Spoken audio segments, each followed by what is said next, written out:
Madam 5 তারিখে যেটা বলতেছিল, 5 তারিখে উনি আপনারা যে 12টা পর্যন্ত কিন্তু আপনারা কিছুই দেখাতে পারেন নাই। দুপুর 12টার পর থেকে আপনারা প্রথম লাইভ যখন দেখানো শুরু করেছেন, তখন কিন্তু উনি বিছনায় শুয়ে উনি এগুলো দেখতেছিলেন এবং বলতেছিলেন যে আল্লাহর কাছে শুকরিয়া আদায় করতেছিলেন। যখন উনি পালিয়ে যাচ্ছে, ওই যে ছবিটা যখন আপনারা দেখাইছেন, তখন উনি বলছে যে এই দিনটা দেখার খুব প্রয়োজন ছিল। তবে উনি আবার কতগুলো জিনিস অবজারভেশন ছিল, যখন কোনো জিনিসপত্রের কেউ কিছু জিনিসটা আমাদের লোকরা যেহেতু অনেক নির্যাতিত ছিল, তখন আবার উনি বলেছে তোমরা এগুলো না করো, যাতে কেউ কাউকে কোনো প্রতিহিংসা পরায়ণ না হয়। যেটা আপনি পরবর্তীতে একদিন পরে উনি যে ভিডিওটা দিয়েছিলেন, এই ভিডিওটা কিন্তু উনি নিজের থেকে বলেছেন এবং নিজে আগ্রহ প্রকাশ করেছেন যে আমি এটি বলতে চাই। কারণ উনি আমাদেরকে বলতেছে, তোমরা বললাম যে না, ভারপ্রাপ্ত চেয়ারম্যান মহোদয় বলেছেন, মহাসচিব বলেছেন। তারপরেও পরে আমি বলছি ম্যাডাম ঠিক 91 সনে একই ঘটনা ঘটেছিল।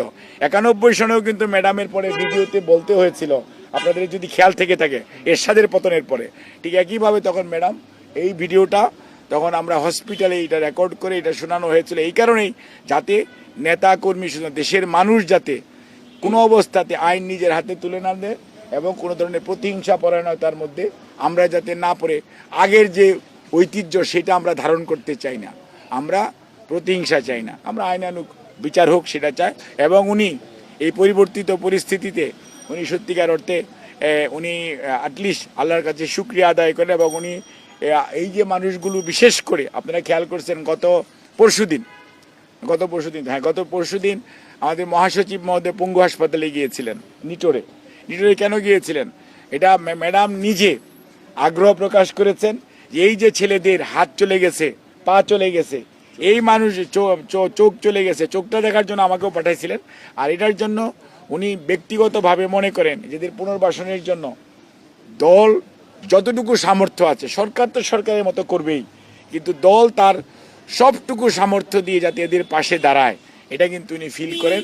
এবং এই জন্য উনি মহাসচিবকে পাঠিয়েছিলেন, মির্জা ফখরুল ইসলাম আলমগীর সাহেবকে দলের পক্ষ থেকে। আমাদের ভারপ্রাপ্ত চেয়ারম্যান মহোদয় ওনাকে বলেছেন যে ইয়েস, আপনি চেয়ারম্যান এবং আমাদের পক্ষ থেকে যে সেই রুগীদের পাশে দাঁড়ানোর ব্যাপারে, এবং আমরা প্রত্যেকটা রুগীকে আশ্বস্ত করার চেষ্টা করেছি যে আপনাদের পুনর্বাসনের ব্যাপারে শুধু আপনারা নন, আপনাদের পাশে দেশের মানুষ আছে, বাংলাদেশ